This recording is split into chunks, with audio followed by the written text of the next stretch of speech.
Before I get into the other part of the video, I'm making this little part to slip in the front because I forgot to tell you in the other part of the video. So I was afflicted with Guillain-Barré on December 6th of 2024.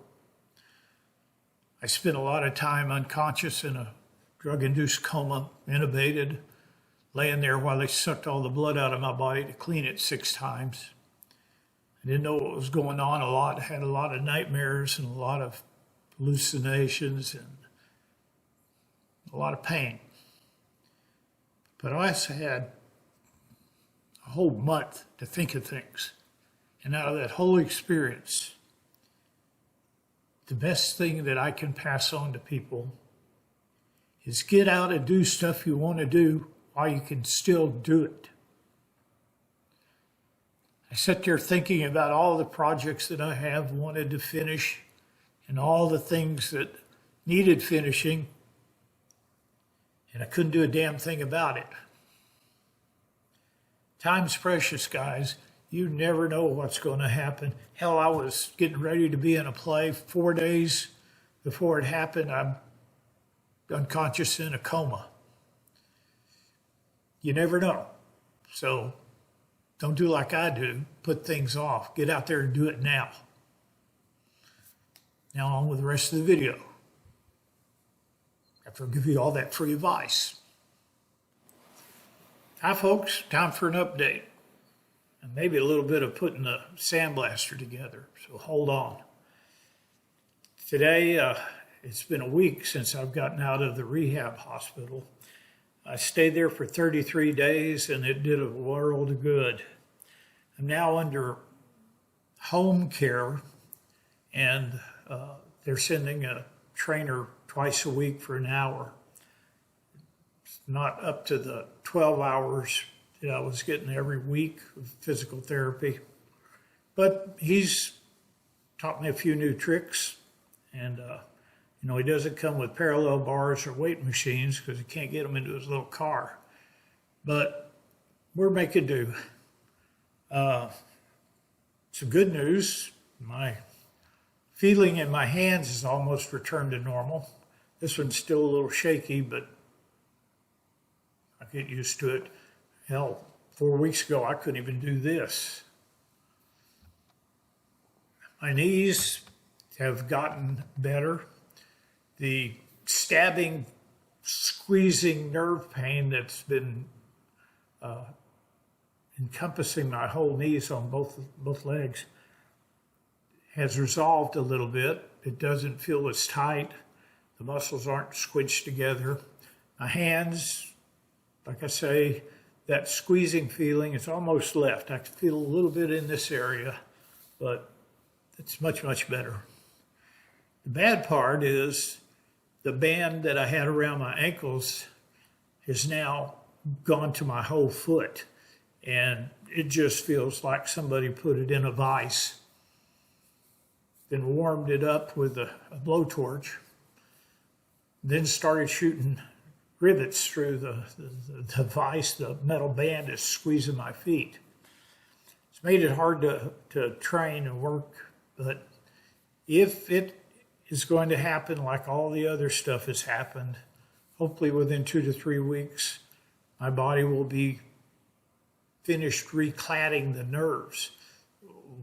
What this disease does is it excites your nervous system and your autoimmune system into attacking my whole body. My whole body felt like this 4 weeks ago, 5 weeks ago. It was bad. It strips all of the sheath off of the nerve connections. There's I think it's myelin sheath. Don't count on the pronunciation. But it attacks all of that sheath covering and makes all the nerves just go haywire.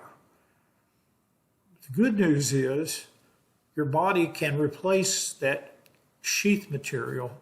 It just takes time. And that's what's happening. That's why my hands are getting back to normal. It starts from your core and goes out to your extremities, just like it started from the extremities and went in I can walk pretty good when my feet aren't killing me. I was up to about 180 steps so far, 186 feet on a walker. I can do exercises and things like that. So all that's doing pretty good. Just have to wait till my feet repair themselves. It's sort of like multiple sclerosis, except your body attacks, strips the sheathing away, your body repairs it, and then it attacks again. Hopefully this Guillain-Barré is not like that, and once it gets repaired, unless something major happens, I shouldn't have another attack. Here's a little good news. I was searching for information on this, and I came across a website that was run by some lawyers of all things. And it was, did you get Guillain-Barré from a flu shot? I said, that's what the doctors tell me. Well, it turns out after contacting these people, it's not a lawsuit. I wouldn't do that to somebody, you know. In 1988, the federal government started a program for vaccines. And they understood that vaccines were a necessary evil, and not everybody's going to respond to them the same. And we kind of need vaccines, like the polio vaccine. You know, I had a cousin that had polio, and it wasn't pretty. But anyway, they started this fund, which is funded by a tax on all of the vaccines that are given, 75 cents a shot. And they've put this fund together, and people like me that get injured can apply to that fund, and it was pretty decent setup on it. So if you know anybody that's gotten injured like this, nobody told me about this. If I hadn't gone looking on the internet for some treatments, I'd have never found it. So that fund exists for a lot of different vaccines. And in my case, I've got what's a table. They have this table of different vaccines and different outcomes. And if you have Guillain-Barré after a flu shot, between 3 days after and 43 days after, you're covered automatically. They automatically assume that the flu shot gave you the Guillain-Barré.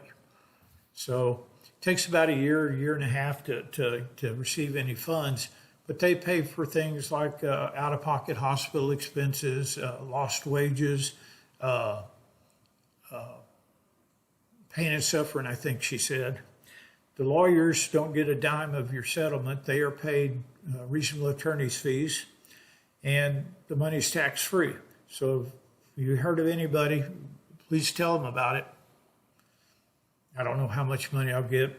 I might die before I get anything, but pass it on to anybody you know that might benefit from it. All right. I'm kind of stuck in this house. I can't get the big doors open to my garage by myself. I can't wheel over the two entrances in the man doors.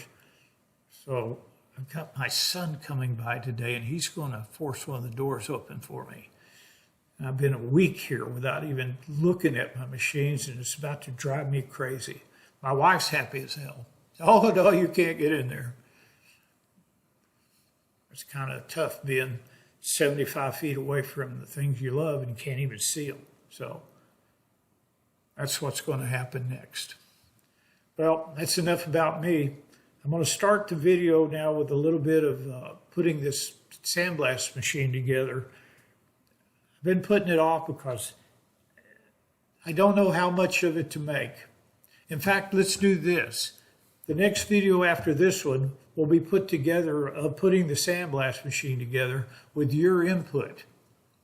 I've got a lot of film, and I just sit there putting it together to let the camera roll and talk and stuff like that and figure out what I got to do. Like one time trying to put it together by yourself and get your hand inside the cabinet of this, I ended up with a screwdriver this long to make it work. Little things like that. If you want to see one like that, with just sort of uncut, going through the whole process, leave me a comment down below. If you want to see one that is sped up, leave me a comment there. The one with the most likes and the most votes wins. So let's do it that way. Thanks for all the well wishes and the prayers. I got people coming out of the woodwork thanking me, and I really do appreciate it. On another note, I may be going to Windy Hill Foundry next month. That's if Don finds a way to take care of his dogs. Don will drive me because I don't think I'll be able to drive yet. It'll be a good thing for Don to see Clark and the guys, and hopefully that comes to fruition. If not, I'm going to just adopt Don's dogs after one of you guys, okay? Thanks for watching. Be sure to vote because that's going to tell me how I'm going to make this next video. Thank you again. God bless you.